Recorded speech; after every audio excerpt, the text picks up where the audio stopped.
ചേച്ചിയുടെ കാലം കഴിഞ്ഞാൽ ഈ മോളുടെ ഭാവി എന്തായിരിക്കുമെന്ന് ചിന്തിച്ചിട്ടുണ്ടോ ചേച്ചി? പിന്നെ സഹോദരങ്ങൾ ആരൊക്കെയുണ്ട്? അവരൊക്കെ നോക്കുമോ? എങ്ങനെയാണ് ചേച്ചിയുടെ അതിനെപ്പറ്റിയുള്ള ഒരു അഭിപ്രായം? എനിക്ക് മറ്റു 2 ആൺകുട്ടികളും കൂടെ ഉണ്ട്. മോളുടെ ഇളയതും മൂത്തതുമാണ് അവർ നാട്ടിലില്ല, അവർ വെളിയിലാണ്. പക്ഷേ എൻ്റെ കാലശേഷം എന്താകും എന്നുള്ളത് എൻ്റെ മാത്രം ചിന്തയല്ല. ഇതേപോലെ കുഞ്ഞുങ്ങളുള്ള എല്ലാ പേരൻസിൻ്റെയും ചിന്തയാണ്. ഈ മാതാപിതാക്കളുടെ മരണശേഷം ഈ കുഞ്ഞുങ്ങൾ എന്ത് ചെയ്യുന്നു, അതൊരു വലിയ വെല്ലുവിളി തന്നെയാണ്. പക്ഷേ അതിനെന്ത് ചെയ്യാൻ പറ്റും എന്നുള്ളത് നമ്മൾ തന്നെ ആലോചിച്ചൊരു സൊല്യൂഷൻ കണ്ടെത്തേണ്ടതായിട്ടുണ്ട്. അല്ലെങ്കിൽ നമ്മൾ മരിക്കുമ്പോൾ എന്തെങ്കിലും ആകട്ടെ എന്ന് പറഞ്ഞാൽ അതൊരു സൊല്യൂഷൻ അല്ല.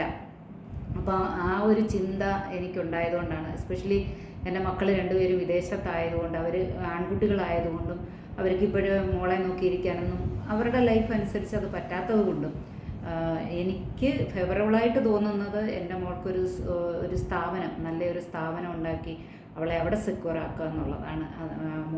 മോളെ പോലുള്ള അതുപോലുള്ള കുഞ്ഞുങ്ങളെയും അമ്മമാരെയൊക്കെ പാർപ്പിച്ചുകൊണ്ടൊരു നല്ല സ്ഥാപനം തുടങ്ങുക മദർ ക്വീൻ ഫൗണ്ടേഷൻ്റെ കീഴിലെന്നുള്ളതാണ് എൻ്റെ ലക്ഷ്യം.